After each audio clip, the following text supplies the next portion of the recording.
हलाल है तब नमाज कबूल है, और पेट में हलाल नहीं तो नमाज भी कबूल नहीं। जो एक लुकमा खाए हराम का 40 दिन तक अल्लाह उसकी इबादत कबूल नहीं करता। और तू क्या है, जो मुंह में आ रहा है खाता जा रहा है, जो हाथ में आ रहा है खाता जा रहा है। इसलिए लोगों अपनी अकीदे की हिफाजत करो। फिर गौसुल आजम दस्तगीर ने कैसी हिफाजत की, सुन्नियत की। आपने तकरीरें की, बस इसी पे गुफ्तगू खत्म कर रहा हूं, समेट रहा हूं गुफ्तगू को। क्या इनकलाब बपा किया जब गौसे पाक के मुंह में हुजूर ने लुआब डाला, अली मुर्तजा ने लुआब डाला। अब गौस पाक खिताब करते हैं, फरमाते हैं जब मैं पहले तकरीर करता था ना तो मेरी तकरीर में 4 लोग बैठते थे, 5 लोग बैठते थे।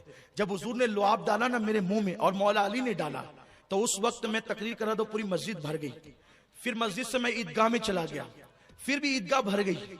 फिर उसके बाद बड़ी ईदगाह में गया और 70-70 हजार का मजमा होता मेरे गौस की महफिल में।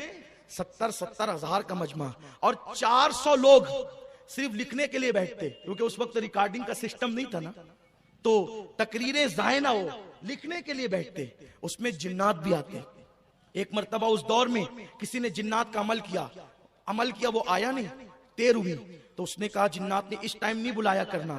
कहा क्यों? कहा उस वक्त हम गौस पाक की महफिल में होते, आइंदा आएंगे नहीं। तो कहा तुम लोग भी जाते हो गौस पाक की महफिल में? कहा इंसानों से ज्यादा जिन्नात की महफिल होती है। और गौस पाक के मुतालिक लिखा गया कि हुजूर गौसुल आजम की महफिल में अंबिया भी तशरीफ लाते, अंबिया की रूह, इमामुल अंबिया भी आते थे।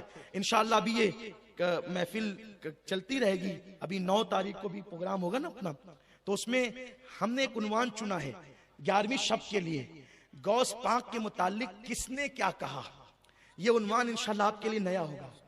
किसने क्या कहा, अल्लाह से लेकर इंशाअल्लाह मुजद्दिद आजम तक, जिस जिस के अकवाल हैं, जिस जिस के फरामीन है, हमने उसको जमा करने की कोशिश की है। और ये एक हसीन उन्वान है कि गौस पाक के मुतालिक हम तो कहते हैं तो लोगों को लगता है मुबालगा कर रहे हैं। किसने क्या कहा, इंशाअल्लाह ये बात आप 11वीं शब में सुनेंगे। कहाँ सुनेंगे?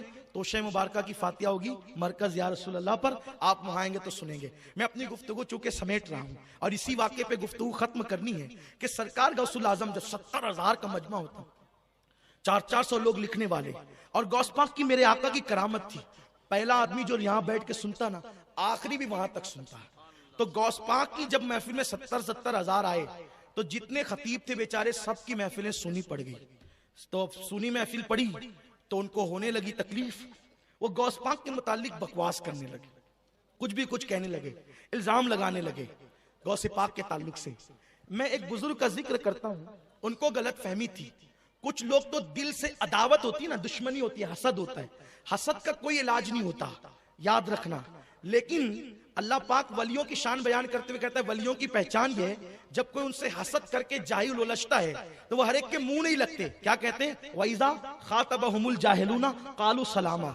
जब जाहिल उनसे उलझते हैं तो वो सलाम करके आगे बढ़ते हैं, भाई छोड़ो, अब छोड़ो, हमें छोड़ो, जान छोड़ो हमारी, हम तुमसे नहीं उलझते। ये होता है। तो कुछ लोग जहालत की वजह से, हसद की वजह से गौस पाक की महफिल की 70 हजार का मजमा देख करके जलते, अलग अलग इल्जाम लगाते। गौस पाक उनसे मुताल्लिक कुछ नहीं कहते। एक बुजुर्ग उनमें थे, उनको जो है वो थोड़ी सी तकलीफ ये थी कि मेरी महफिल खाली हो गई। उनका नाम था इमाम इब्नुल जौजी, और ये कोई छोटे मोटे आदमी नहीं थे। इमाम इब्नुल जौजी इतने बड़े बुजुर्ग हैं कि उन्होंने जो किताबें लिखी है, तो किताबों को जो उन्होंने लिखते वक्त अपनी कलम को, क्योंकि लकड़े का कलम होता था, तो कलम को जो छाटा है, तो छाट कर इतनी कतरन जमा की उन्होंने कि फरमाया कि मेरे इंतकाल के बाद इसी से मेरा पानी गर्म करना, नहलाने का, मैयत को नहलाने का। लोग कहते हैं उस कतरन से पानी गर्म किया गया तो वो कतरन फिर भी बच गई और पानी गर्म हो गया। तो जिसके कलम की कतरन इतनी होगी वो कितना बड़ा आलिम होगा।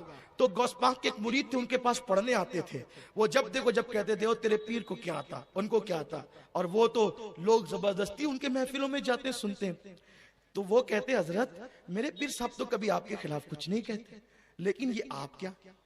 हालांकि दोनों का मसलक अहले सुन्नत था, तो सूफियाए किराम ने खिलाफ कुछ नहीं कहा, लेकिन बदअकीदों के खिलाफ बुजुर्गों ने कहा। पाक ने राफजियों के खिलाफ बड़ी तकरीरें की, बड़ी किताबें लिखी, बुनियतुत तालिबीन है। मेरे कुछ सुन्नी भाई ये सोचते हैं कि राफजी बहुत अकीदतमंद होंगे, वो हुसैन आजम के और अहले बैत के बड़े आशिक होंगे। ये ढोंग है, ढोंग।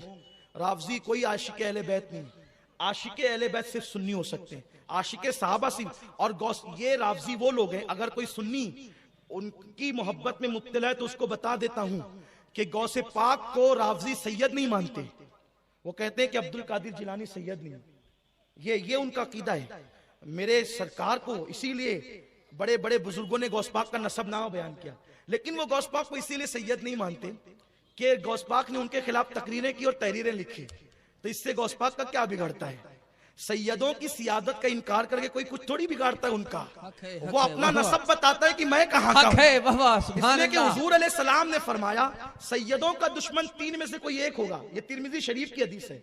जो अहले बैत का सैयदों का दुश्मन होगा वो तीन में कोई एक होगा। तिरमिजी में जाके चेक कर लेना, उठा के देख लेना, हुजूर फरमाते कोई एक होगा। या तो वो अपने बाप का बेटा नहीं होगा, यानी हलाली नहीं होगा, हुजूर कह रहे हैं, या फिर वो अय्याम ममनुआ में आ गया होगा।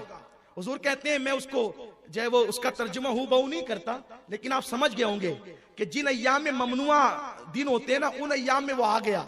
हुजूर ने उसको हाजी बच्चा कहा, क्योंकि औरतें बच्चे भी होते हैं तो मैं हर बात खुल के नहीं कर सकता हूँ। अब मैं या तो वो मुनाफिक होगा। अब जो लोग सैयदों की सियादत का इनकार करते हैं उनको ये देखना चाहिए कि हम कौन है। हुजूर ने हमें आईना जो दिखाया है, तो ये कौन है? कौन है ये? हुजूर कह रहे कौन है? तो अली मुर्तजा के मानने वाला जो होगा वो कभी गौसुल आजम की सियादत का इनकार नहीं करेगा, क्योंकि गौसुल आजम नजीबुत तरफैन सैयद हैं, दोनों तरफ से, माँ और बाप की तरफ से सैयद हैं।